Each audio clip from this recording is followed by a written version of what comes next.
Yemek Tarifi kanalıma hoş geldiniz. Videoda da görüldüğü gibi balon gibi kabaran bir bazlama tarifi veriyorum bugün sizlere. Özellikle Ramazan ayında dondurucunuza atıp yemeden önce çözdürüp ısıtarak da kullanabileceğiniz harika bir tarif. Dondurucunuzda uzun süre saklayabileceğiniz gibi bol bol yaparak bu şekilde muhafaza edebilirsiniz. Balon bazlama tarifine geçmeden hemen önce hatırlatmak isterim ki bu ve buna benzer tariflerim için kanalıma abone olmayı ve bu videoyu beğenmeyi unutmayın. Hadi hep beraber tarifi birlikte deneyelim. Balon bazlama tarifi ile ilgili tüm detayları açıklama bölümünde bulabilirsiniz. Malzemelerine bu bölümden ulaşabilirsiniz ve bana sormak istediğiniz her şeyi yorum panelinden sorabilirsiniz. Su bardağını yoğurma kabımıza ekleyelim. Su ne sıcak ne de soğuk olmalı. Ilık, elimizi yakmayacak sıcaklıkta bir su olmalı. İçine 2 tatlı kaşığı tuz, 2 tatlı kaşığı toz şeker ve 3 yemek kaşığı zeytinyağı koyalım.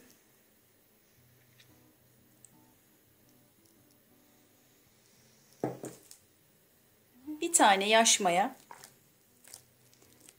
Dilerseniz instant maya kullanmak istiyorsanız 2 paket şeklinde ayarlayın. Suyumuzu güzelce eritelim, yaş mayamızı.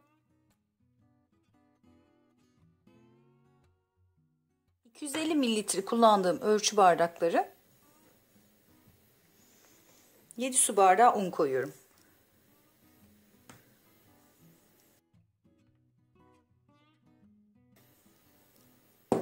Unumun bir kısmını da bırakıyorum.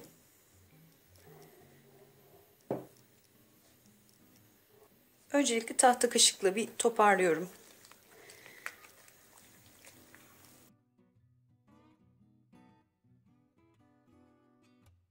Biraz daha un istiyor.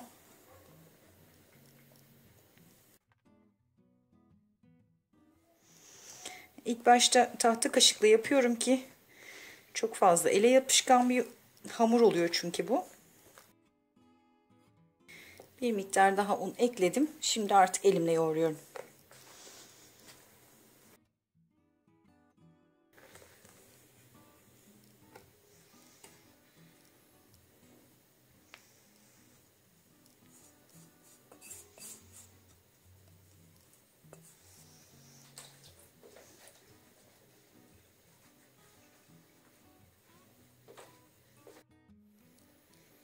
Tam bir saat boyunca hamurum mayalandı.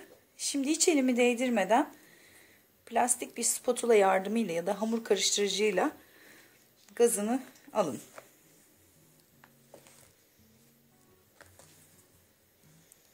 Bunu yapmamızın nedeni içinde biriken maya gazını çıkarmak ve özellikle yaş mayada bir tad olur ya, o tadın gelmemesini sağlamak için bu gazı mutlaka çıkarmamız gerekiyor.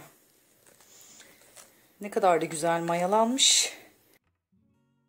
Tezgahınızı ya da varsa böyle silikon açma aparatınızı masanız üzerine koyun ve hamurunuzu boşaltın.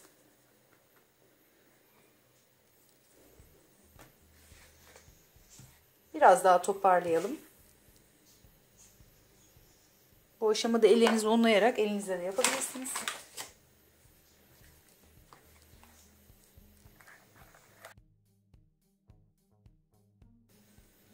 Şimdi parçalar alalım.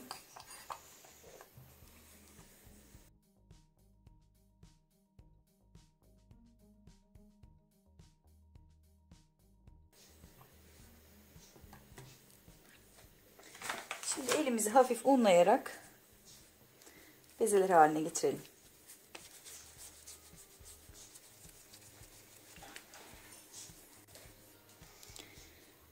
Ben buraya gördüğünüz gibi temiz bir bez serptim.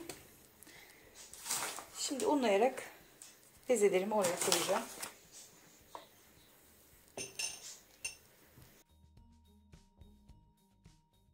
Bezeler de yapabilirsiniz siz. Benimkiler biraz büyük oldu.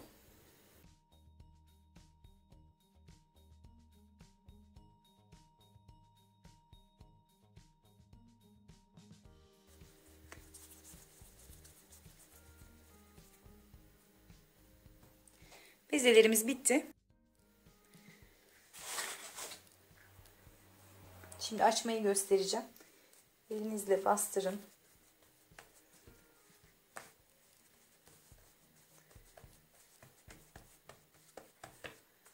Daha sonra merdane ile yavaş bir şekilde azar azar bastırarak açın. Çok bastırdığınız zaman hamurunuz kırışıyor.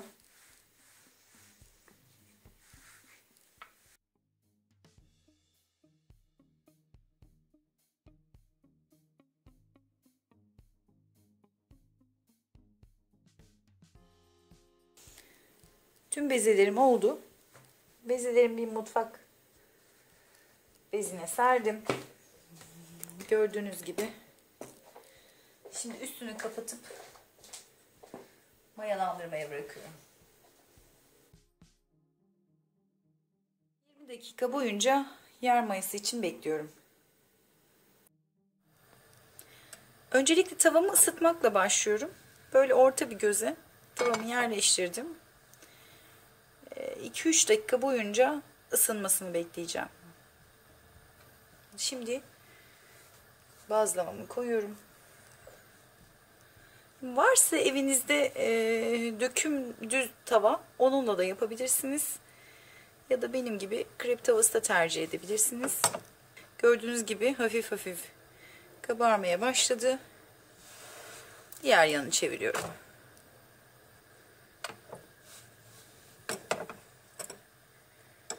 Tekrar yine bekliyorum ki yanlardan kabarsın. Hafif hafif yanlardan kabarmaya başladı.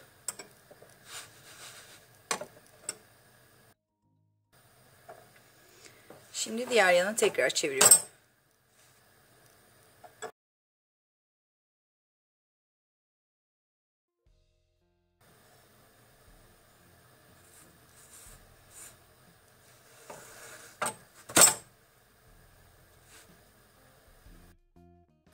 Şimdi balon olmaya başladı.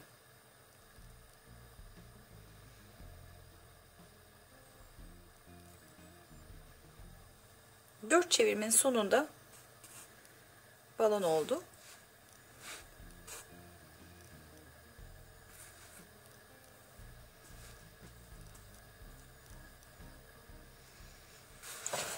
Biraz daha pişiriyorum diğer tarafını çevirip.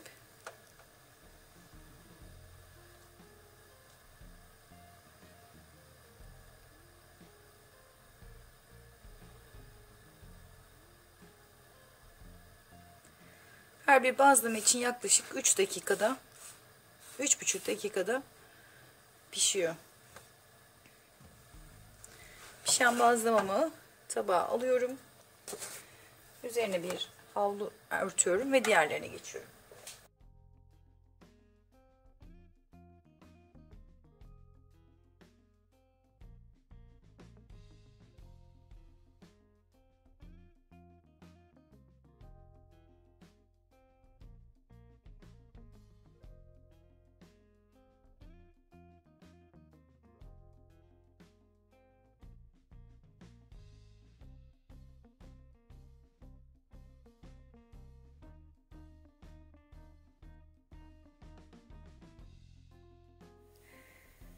Balon bazlamalarımız pişti. Gayet güzel.